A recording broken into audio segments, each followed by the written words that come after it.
اعوذ باللہ من الشیطان الرجیم ولا تقتلوا النفس التي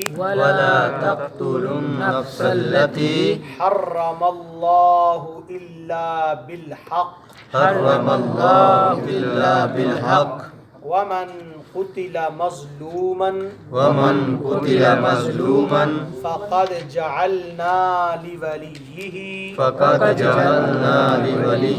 سلطانا فلا يسرف في القتل إنه كان منصورا ولا تقربوا مال اليتيم إلا بالتي هي أحسن حتى يبلغ أشده وأوفوا بالعهد إن العهد كان مسؤولا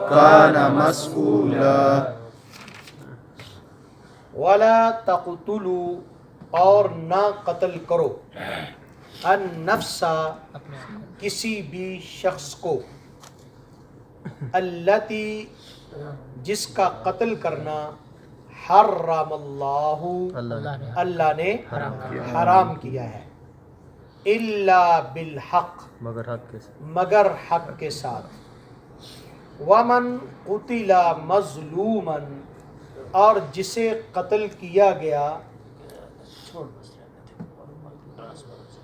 جسے قتل کر دیا گیا مظلومن ناحق یا ظلم کرتے ہوئے فقد بس تحقیق جعلنا ہم نے دے دیا ہے بنا دیا ہے لیولیہ اس کے ولی کے لیے اس کے وارث کے لیے سلطانن غلبہ طاقت اختیار فلا پس وہ شخص نہ یسرف زیادتی کرے حد سے بڑھے فی القتل قتل میں انہو کان منصورا بے شک ضرور اس کی ہوگی منصورا مدد ولا تقربوا اور تم نہ قریب جاؤ مال الیتیم یتیم بچوں کے مال کے الا مگر باللتی ہی احسن اس طریقے سے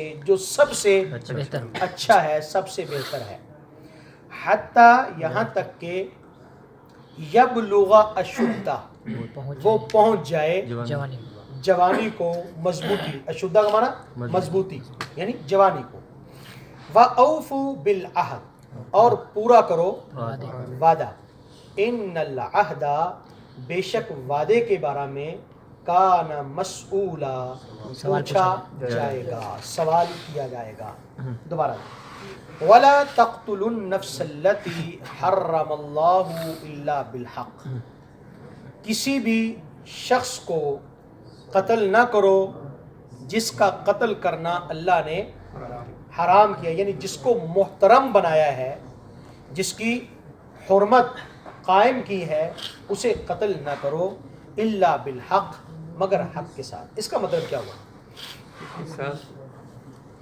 جس پر قصاص ہو گیا اس کو قتل کرنا اور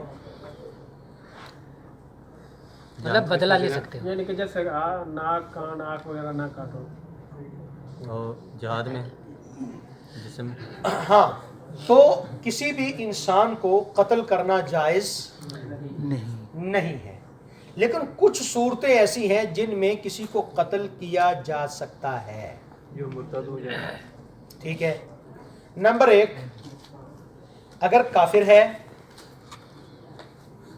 اور وہ آپ کے خلاف اسلام کی وجہ سے دین کی وجہ سے آپ سے لڑتا ہے تو آپ اسے قتل کر سکتے ہیں جس طرح جنگ میں جہاد میں ہوتا ہے نمبر 2 کوئی شخص خواہ کافر ہو یا مسلمان ہو آپ کی جان مال عزت کا دشمن بنتا ہے تو اپنی عزت جان اور مال کو بچانے کے لیے بھی آپ اسے قتل کر سکتے. مثلا کوئی گھر میں ڈاکہ ڈال دیتا ہے, کوئی راستے میں آپ کو لوٹنا چاہتا ہے تو آپ بالکل بے پرواہ ہو کر اس کو قتل کر سکتے ہیں. اسی طرح اگر کوئی شخص کسی کو قتل کرنا حق قتل کر دیتا ہے تو اس کے بدلے میں اس کو قتل کیا جا سکتا ہے. اسی طرح اگر کوئی شخص پوری آزادی کے ساتھ اسلام قبول کرتا ہے بغیر کسی دباؤ کے تو پھر اس کے بعد دوبارہ وہ دین اسلام کو چھوڑتا ہے تو اس کو بھی قتل کیا جا سکتا ہے. تو ان وجوہات، اسی طرح کوئی شخص شادی شدہ ہو کر زنا کرتا ہے اسے بھی قتل کیا جا سکتا ہے. یعنی قتل، قانون جن لوگوں کے قتل کی اجازت دیتا ہے ان صورتوں میں تو کسی شخص کو قتل کیا جا سکتا ہے، باقی کسی شخص کو قتل کرنا جائز نہیں ہے. نمبر 2، جن لوگوں کے قتل کی قانون اجازت دیتا ہے تو ان کو قتل بھی قانون کے راستے سے ہی کیا جائے گا، ان کو بھی قتل ہم اپنی مرضی سے نہیں کریں گے. تو اس لیے اللہ تعالیٰ نے فرمایا الا بالحق، مگر جو اللہ نے حق راستے متعین کیے ہیں، حق وجوہات اور اسباب بیان کیے ہیں، ان اسباب پر کسی بھی شخص کو قتل کیا جا سکتا ہے. ومن قتل مظلوما، جس شخص کو اس حق سے ہٹ کر ظلمن قتل کیا گیا، یعنی حق جو ہے یہ ظلم نہیں ہے، یہ ظلم نہیں ہے. اگر کسی کو اسلام کے بتائے ہوئے طریقوں سے ہٹ کر قتل کیا جاتا ہے، مظلومیت کی حالت میں اسے قتل کیا جاتا ہے، فقد جعلنا لولیہ سلطانا، تو ہم نے اس کے ولی کو، اس کے وارث کو اختیار دے دیا ہے. کس چیز کا اختیار دے دیا ہے؟ وہ اس کا قتل کر بدلے کا. 3 چیزیں ہیں، وہ چاہے بدلہ لے لے، چاہے معاف کر دے، چاہے فدیہ لے لے. ٹھیک ہے، چاہے فدیہ لے لے، چاہے معاف کر دے، اور چاہے بدلہ لے لے. تو ان چیزوں میں اللہ تعالیٰ نے مقتول کے وارثوں کو اختیار دیا ہے. تو فرمایا کہ اب یہ نہیں ہے کہ اس کے پاس اختیار آ گیا ہے لہذا اب یہ زیادتی کرنے لگ جائے کہ لو جی قانون تو اب میرے ہاتھ میں آ گیا ہے، اب جو چاہوں اس کے ساتھ کروں. نہیں، وہ بھی بدلہ لے سکتا ہے تو قانون کے دائرے کے اندر رہ کے لے سکتا ہے. تو فرمایا فلا یسرف فی القتل، تو وہ وارث، وہ والی، وہ بھی قتل کرنے میں زیادتی سے کام نہ لے. مثلا وہ یہ نہیں کہہ سکتا جی آپ نے ہمارا آدمی مارا ہے، لیکن چونکہ ہمارا بڑا آدمی تھا، ہمارا آدمی سردار تھا، ہمارا آدمی ایسا تھا، لہذا ہم آپ کے 2 آدمی ماریں گے، یا ہم آپ کے 3 آدمی ماریں گے. ایسا نہیں ہو سکتا. یا تڑپا کے بھی نہیں مار سکتا. ہاں، یا وہ یہ کہے کہ نہیں جی ہم تو اس طریقے سے ماریں گے، ایسا نہیں ہوگا. قتل کرنا ہے تو پھر قتل جس طرح اس نے قتل کیا ہے اسی طرح قتل کیا جائے گا. جس نے قتل کیا ہے اسی کو قتل کیا جائے گا، کسی دوسرے شخص کو قتل نہیں کیا جائے گا. یعنی پرانے دور میں یہ بھی ایک زیادتی چلتی تھی کہ ایک قبیلے کا غلام، اس کو پیسے دیے جاتے تھے اور دوسرے قبیلے کے کسی سردار کو، نمبردار کو، صدر کو، امیر کو قتل کروا دیا جاتا تھا. تو وہ قبیلے والے کہتے تھے نہیں بھائی، ہمارا تو امیر قتل ہوا ہے، ہمارا سردار قتل ہوا ہے، ہم اس کے بدلے میں غلام کو قتل نہیں کریں گے، ہم بھی تمہارے سردار کو ہی قتل کریں گے. جس طرح ہمارے وہ ریاض بھائی ایک واقعہ سناتے ہیں، کہتے ہیں 2 قبیلوں کے آپس میں دشمنی ہو گئی، اب قتل ہونے لگے. اب کوشش بڑی کی صلح کروانے کی، لیکن نہیں، ابھی ہمارا میزان برابر نہیں ہوا. جب دونوں طرف سے 13 آدمی قتل ہو گئے تو اب لوگوں نے بیچ میں پڑے، انہوں نے کہا کہ دیکھو اب تمہارا حساب برابر ہو گیا ہے تو اب صلح کر لو. انہوں نے کہا جی حساب تو برابر ہو گیا ہے تعداد کے اعتبار سے تو برابر ہو گیا ہے، لیکن ایک مسئلہ رہ گیا، وہ یہ کہ انہوں نے ایک ہمارا بندہ اس کو مارنے کے بعد، قتل کرنے کے بعد انہوں نے آگ میں اس کو جلایا ہے ہندوؤں کی طرح. لہذا اب ہم بھی یہ کریں گے کہ ان کا ایک بندہ ماریں گے اور اس کو جلائیں گے. ٹھیک ہے, ایک بندہ ان کا ہم ماریں گے اور اس کو ہم جلائیں گے. یہ جلانے کا پرانا بدلہ پورا ہو جائے گا, لیکن ایک بندہ ان کا زیادہ ہو جائے گا قتل میں, یعنی قتل کی تعداد میں ان کا ایک بندہ زیادہ ہو جائے گا, ہمارا جلانے والا بدلہ پورا ہو جائے گا. پھر یہ ہمارے قبیلے کا ایک بندہ ماریں گے, وہ عدد پورا کرنے کے لیے, اس کے بعد صلح ہوگی.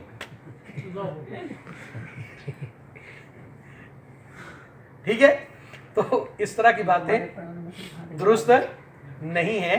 تو اللہ رب العزت نے فرمایا کہ اللہ نے تمہیں یہ اختیار عطا کیا ہے, یہ طاقت دی ہے کہ تمہارے ہاتھ میں اب رسی آ گئی ہے, اب جو چاہو تم کر سکتے ہو. لہذا فلا یسرف فی القتل, قتل میں زیادتی نہ کرو کسی بھی معاملے میں, نہ تعداد میں نہ انداز میں. فرمایا انہ کان منصورا, ایسے شخص کی ضرور مدد ہوگی یا ہونی چاہیے. یعنی کہ ایسا نہ ہو کہ پھر کہ تم اس مدد کے برعکس کسی کا تعاون کرو ہی نہ. مثال کے طور پر دو آدمی لڑ پڑے ہیں, ایک نے دوسرے کو قتل کر دیا ہے, اب لوگ بالکل اس کو پوچھے ہی نہ. ایسا نہیں ہونا چاہیے. اگر آپ قتل کا بدلہ نہیں لوگے تو اس کا نتیجہ یہ ہوگا کہ آپ کے معاشرے میں انسانی جان کی حیثیت, قدر و قیمت ختم ہو جائے گی.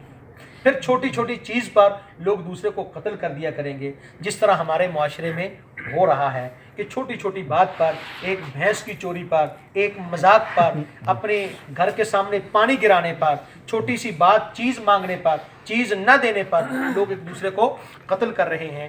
تو یہ اس قتل کو روکنے کے لیے اللہ تعالیٰ نے یہ اختیار بدلے کا مقتول کے وارثوں کے ہاتھ میں دے دیا ہے. اس کے بعد فرمایا وَلَا تَقْرَبُوا مَالَ الْيَتِيمِ. اب جب کوئی قتل ہوتا ہے تو پھر کیا ہوتا ہے, اس کے بچے یتیم ہوتے ہیں. جب کوئی قتل ہوتا ہے تو اس لیے اللہ تعالیٰ نے قتل کے فوراً بعد یتیم بچوں کا حق بیان کر دیا. فرمایا وَلَا تَقْرَبُوا مَالَ الْيَتِيمِ, یتیم بچوں کے مال کے قریب تک نہ جاؤ.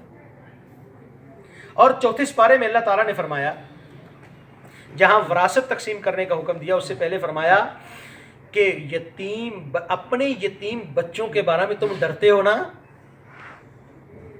تمہیں اپنے یتیم بچوں کی بڑی فکر ہے, یار میں مر جاؤں گا تو میرے بچے یتیم ہو جائیں گے, ان کا کیا بنے گا, وہ کیسے زندگی گزاریں گے. جس طرح تم اپنے یتیم بچوں کے بارے میں ڈرتے ہو کہیں وہ یتیم نہ ہو جائیں, وہ لاوارث نہ ہو جائیں, لوگ ان کے ساتھ ظلم اور زیادتی نہ کریں, اسی طرح تم بھی دوسروں کے یتیم بچوں کے ساتھ ظلم اور زیادتی نہ کرو. تو فرمایا وَلَا تَقْرَبُوا مَالَ الْيَتِيمِ, یتیم بچوں کے مال کے قریب نہ جاؤ. إِلَّا بِالَّتِي هِيَ أَحْسَنُ, وہ طریقہ اختیار کرو ان کے مال کے ساتھ جو سب سے اچھے سے اچھا, جس میں یتیم کا بھلا ہو, یتیم کا فائدہ. جب اللہ تعالیٰ نے اتنا فرمایا نا کہ یتیم بچوں کے مال کے قریب نہ جاؤ, تو صحابہ کرام قربان جائیں ان لوگوں پر. کیا بات ہے, سبحان اللہ. جن لوگوں کے گھروں میں یتیم بچے تھے, ان عورتوں نے یتیم بچوں کی ہنڈیاں الگ کر دی, ان کا آٹا الگ کر دیا, ان کے اخراجات الگ کر دیے. ایک عورت اپنے لیے ہنڈیاں پکاتی, یتیم بچے کے الگ ہنڈیاں پکاتی, اپنا آٹا الگ گوندتی, اس کا آٹا الگ گوندتی, اپنی روٹیاں الگ پکاتی, اس کی روٹی الگ پکاتی. اس لیے کہ ہمارے رب نے کہا ہے کہ یتیم بچوں کے مال کے قریب نہ جاؤ. لیکن پھر ایک مسئلہ بنا, وہ یہ کہ یتیم بچہ تو بچہ ہے, بڑا بھی ہو تو پھر بھی ایسا ہی ہوتا ہے. کبھی بھوک زیادہ لگی ہوتی, کبھی کم لگی ہوتی, کبھی بھوک نہیں ہوتی, کبھی وہ زیادہ کھانا چاہتا ہے, کبھی بالکل نہیں کھانا چاہتا, کبھی کم کھانا چاہتا ہے. تو اس طرح کیا ہوا کہ سالن خراب ہونے لگا, روٹی ضائع ہونے لگی. تو پھر صحابہ اکرام نبی صلی اللہ علیہ وسلم کے پاس آئے کہ اللہ کے نبی, ہم نے تو یہاں تک کوشش کی ہے کہ ہماری بیویاں ان کی ہنڈیاں, ان کا آٹا, ان کی روٹی الگ پکاتی ہیں, لیکن اس طرح ضائع بہت ہو رہا ہے, اب کیا کریں. تو اللہ تعالیٰ نے فرمایا الا باللتی ہی احسن, کہ اگر تم دیکھتے ہو کہ اس میں بھلا ہے, ان کو ساتھ ملا کے کھلانے میں بھلا ہے, تم سمجھتے ہو کہ اس میں ان کا فائدہ ہے, ان کا مال ضائع نہیں ہوگا, تو پھر اس طرح کرنے میں بھی کوئی حرج نہیں ہے. بس یہ ہے کہ بھلا ان کا ہونا چاہیے. الگ ان کا کھانا پکانے میں ان کا بھلا تمہیں نظر آتا ہے تو الگ پکاؤ, اگر ساتھ ملا کے پکانے میں تم سمجھتے ہو کہ ان کا فائدہ ہے تو ساتھ ملا کے پکاؤ. تو فرمایا الا باللتی ہی احسن, جو بھی اچھے سے اچھا, احسن اچھے سے اچھا طریقہ ہے وہ اختیار کرو, حتی یبلغ اشدہ, یہاں تک کہ وہ مضبوطی کو پہنچ جائے. مضبوطی کون سی؟ جوانی, جسم کی بھی, عقل عقل کی بھی, جسم کی بھی اور عقل کی بھی. اتنا بچہ صرف بالغ ہونا نہیں, پیسہ دینے کے لیے بچے کا بالغ ہونا صرف شرط نہیں ہے, بلکہ عقل کا بالغ ہونا بھی شرط ہے. جسمانی طور پہ بھی مضبوط ہو جائے اور ذہنی طور پر بھی مضبوط ہو جائے کہ پیسہ اس کا ضائع نہ ہو, کوئی اس کو باتوں میں لگا کر غلط مشورہ دے کے اس کا مال ہڑپ نہ کر جائے. جب بچہ اس قابل ہو جائے اپنے مال کی حفاظت کر سکتا ہے تو پھر جو مال بچا ہے وہ اس کے سپرد کر کے اس کو آزاد کر دو. لو جناب یہ تمہارا مال ہے, اب تم جانو اور تمہاری زندگی جانے. وَأَوْفُوا بِالْعَهْدِ, اور وعدہ پورا کرو. یعنی تم نے یتیم بچے کا مال اپنے پاس کس لیے رکھا تھا؟ اس وعدے پر کہ جب یہ بالغ ہو جائے گا اس کا مال ہم واپس کر دیں گے. اب یہ نہیں ہے کہ بہانے سے کھا جاؤ یا واپس نہ کرو, ٹھیک ہے, یا اس کو اپنے یعنی کہ اپنا غلام بنا کے رکھو, نہیں. وَأَوْفُوا بِالْعَهْدِ, وعدہ پورا کرو. إِنَّ الْعَهْدَ كَانَ مَسْئُولًا, وعدے کے بارے میں بھی قیامت کے دن پوچھا جائے گا. بس جی.